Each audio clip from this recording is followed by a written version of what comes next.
जब महाभारत का युद्ध समाप्त हुआ, भगवान श्री कृष्ण द्रौपदी से मिलने गए। 18 दिन के युद्ध ने द्रौपदी की उम्र को 80 वर्ष जैसा कर दिया था, शारीरिक रूप से भी और मानसिक रूप से भी। शहर में चारों तरफ विधवाओं का बाहुल्य था। पुरुष इक्का दुक्का ही दिखाई पड़ता था।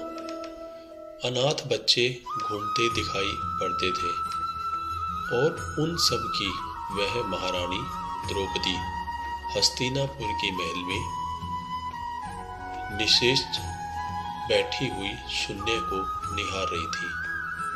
तभी श्री कृष्ण कक्ष में दाखिल होते हैं। द्रौपदी कृष्ण को देखते ही दौड़कर उनसे लिपट जाती है। कृष्ण उनके सिर को सहलाते रहते हैं और रोने देते हैं। थोड़ी देर में उसे खुद से अलग करके समीप के पलंग पर बैठा देते हैं। द्रौपदी श्री कृष्ण से कहती है, यह क्या हो गया सखा? ऐसा तो मैंने सोचा नहीं था। कृष्ण जी जवाब देते हैं, द्रौपदी, नियति बहुत क्रूर होती है। वह हमारे सोचने के अनुरूप नहीं चलती। वह हमारे कर्मों को परिणामों में बदल देती है। तुम प्रतिशोध लेना चाहती थी और तुम सफल हुई द्रौपदी। तुम्हारा प्रतिशोध पूरा हुआ। सिर्फ दुर्योधन और दुशासन ही नहीं, सारे कौरव समाप्त हो गए। तुम्हें तो प्रसन्न होना चाहिए। द्रौपदी बोली, सखा, तुम मेरे घावों को सहलाने आए हो या उन पर नमक छिड़कने के लिए आए हो? भगवान श्री कृष्ण ने द्रौपदी से कहा, नहीं द्रौपदी, मैं तुम्हें वास्तविकता से अवगत कराने के लिए आया हूँ।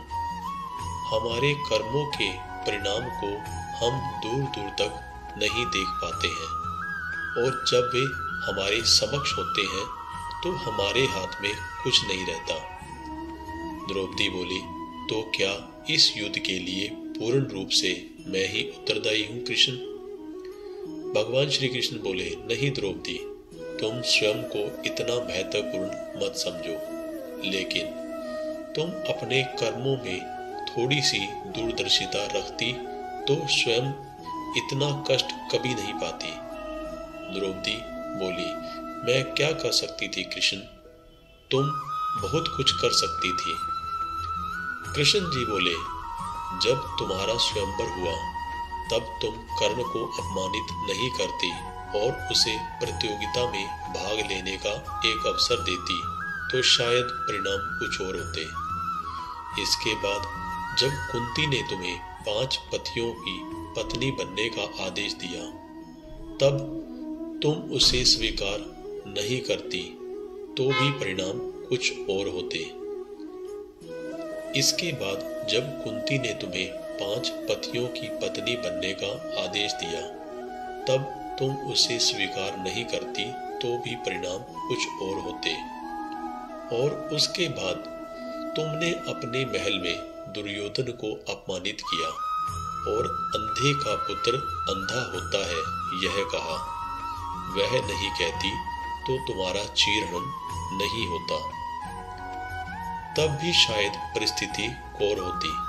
हमारे शब्द भी हमारे कर्म होते हैं द्रौपदी, और हम अपने हर शब्द को बोलने से पहले तोलना जरूरी होता है, अन्यथा उसका दुष्परिणाम सिर्फ स्वयं को ही नहीं, अपने पूरे परिवेश को ही दुखी करते रहते हैं।